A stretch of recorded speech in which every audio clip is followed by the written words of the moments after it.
નમસ્કાર મિત્રો, દેશ અને દુનિયાના સુપરફાસ્ટ સમાચારમાં તમારું સ્વાગત છે. ગુજરાતમાં ઠંડીનો ચમકારો, નલિયામાં પારો 12 ડિગ્રીએ પહોંચ્યો. રાજ્યના વિવિધ જિલ્લામાં ઠંડીનો ચમકારો વધ્યો છે.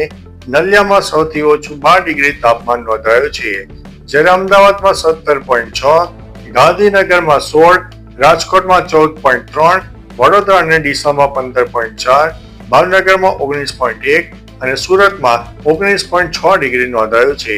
હવામાન વિભાગની માહિતી અનુસાર ઉત્તર પૂર્વીય પવનોને કારણે ઠંડી યથાવત રહેશે અને 7 ડિસેમ્બર બાદ ઠંડીમાં વધારો થઈ શકે છે. સૌરાષ્ટ્ર અને કચ્છમાં વધુ ઠંડીની શક્યતા છે. અન્ય મહત્વના સમાચારની વાત કરીએ તો ઉત્તર ભારતમાં તીવ્ર ઠંડીની હવામાન વિભાગની ચેતવણી.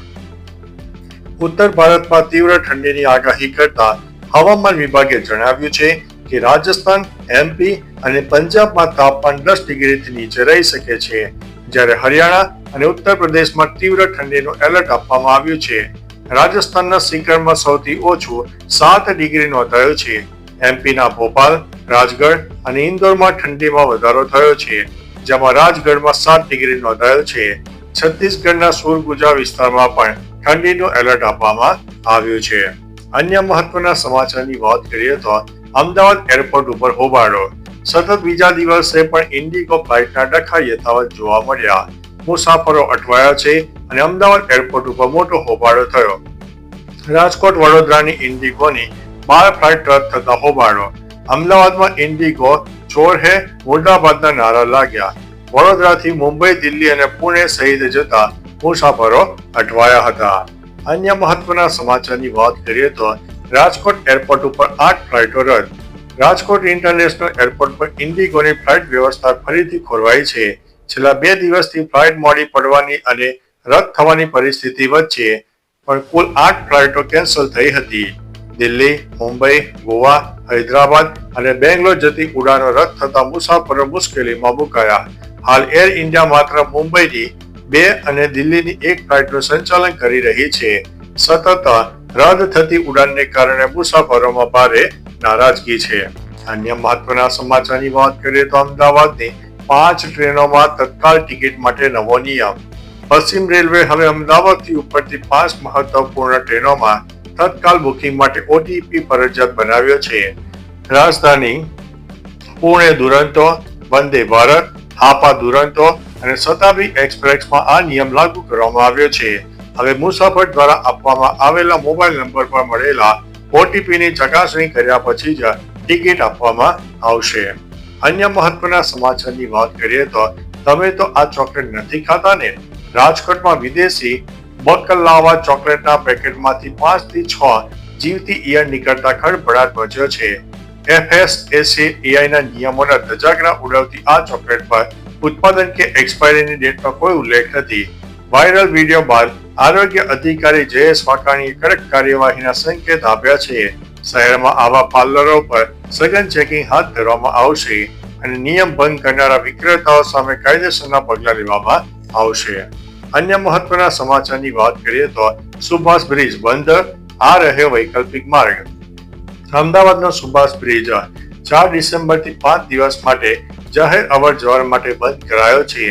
બ્રિજના બંને છેડા પર વાહન ચાલકો તથા રાહદારીઓની અવર જવર ઉપર પ્રતિબંધ રહેશે. ચાંદખેડા અને સાબરમતીથી આવતા વાહનોને ચીમનભાઈ પટેલ બ્રિજ, રાણી બોર્ડર સર્કલ અને દધીચી બ્રિજ મારફતે જઈ શકશે. સિવિલ હોસ્પિટલ તરફ જનાર Mart Koteshwar, Indira bridge, airport માર્ગ વિકલ્પ છે.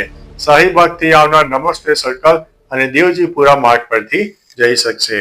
અન્ય મહત્વના સમાચારની વાત કરીએ તો લાલો બોક્સ ઓફિસ ઉપર હિટ, ગ્રોસ કલેક્શન 103 કરોડે પહોંચ્યું છે. Gujarati film Lalo box office ઉપર ધૂમ મચાવી રહ્યું છે. 8 અઠવાડિયા પૂર્ણ થવા છતાં ફિલ્મે કુલ 87.56 કરોડનું નેટ કલેક્શન કરી લીધું છે. 56મા દિવસે ગુરુવારે 0.56 કરોડની કમાણી કરી હતી.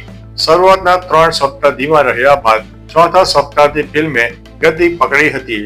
5મા સપ્તાહમાં સૌથી વધુ 25.70 કરોડ મળ્યા હતા. ફિલ્મોનો કુલ સંગ્રહ 103 કરોડને પાર થયું છે અને વિશ્વવ્યાપી કલેક્શન 109.50 કરોડ નોંધાયું છે. અન્ય મહત્વના સમાચારની વાત કરીએ તો રશિયા અને ભારત દ્વિપક્ષીય બેઠક.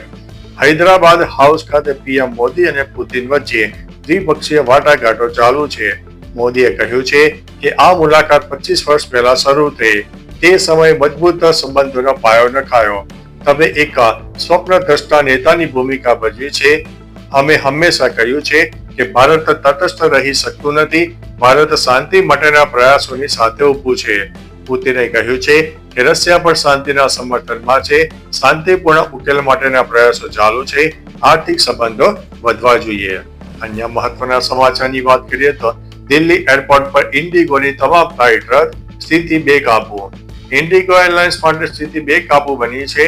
ક્રૂ અને ઓપરેશનલ સમસ્યાઓને કારણે દિલ્હી એરપોર્ટ પર રાત્રે 12 વાગ્યા સુધીની ઇન્ડિગોની તમામ ફ્લાઇટ રદ કરવામાં આવી હતી.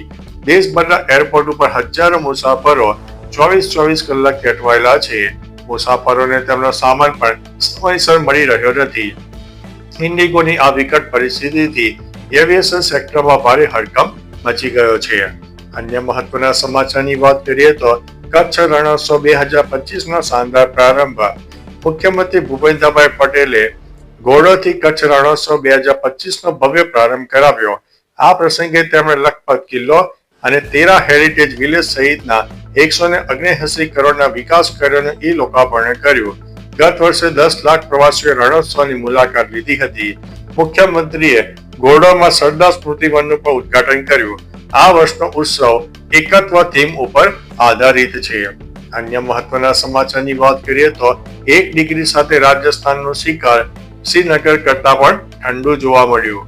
પહાડી વિસ્તારોમાંથી આવતી બર્ફીલી હવાઓના કારણે ઉત્તર ભારતમાં હાડ થીજાવતી ઠંડી પડી રહી છે. રાજસ્થાનના શિખરમાં લઘુત્તમ તાપમાન 1 ડિગ્રી નોંધાયું છે, જે જમ્મુ કાશ્મીરના શ્રીનગર કરતા પણ ઓછું છે. હવામાન વિભાગે શિખર, ચૂરુ અને ઝુંઝુનુ જિલ્લામાં કોલ્ડ વેવની આગાહી કરી છે. દરમિયાન મધ્યપ્રદેશના 9 શહેરોમાં પારો 10 ડિગ્રીથી નીચે ગયો છે. હિમાચલ પ્રદેશ અને ઉત્તરાખંડમાં વરસાદ અને હિમવર્ષાનું એલર્ટ આપવામાં આવ્યું છે. અન્ય મહત્વના સમાચારની વાત કરીએ તો એનઆઈએની મોટી કાર્યવાહી.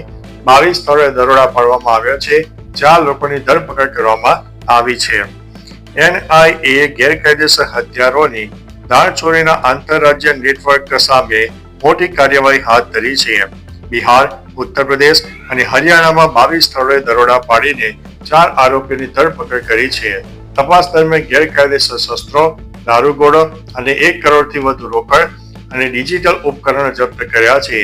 એજન્સીને શંકા છે કે આ નેટવર્કનું જોડાણ દિલ્હીના લાલ કિલ્લા નજીક થયેલા વિસ્ફોટ સાથે હોઈ શકે છે. તો ચાલો મિત્રો, ફરીથી દેશ અને દુનિયાના સુપરફાસ્ટ સમાચાર લઈને મળતા રહીશું. ત્યાં સુધી અમને રજા આપશો. નમસ્તે.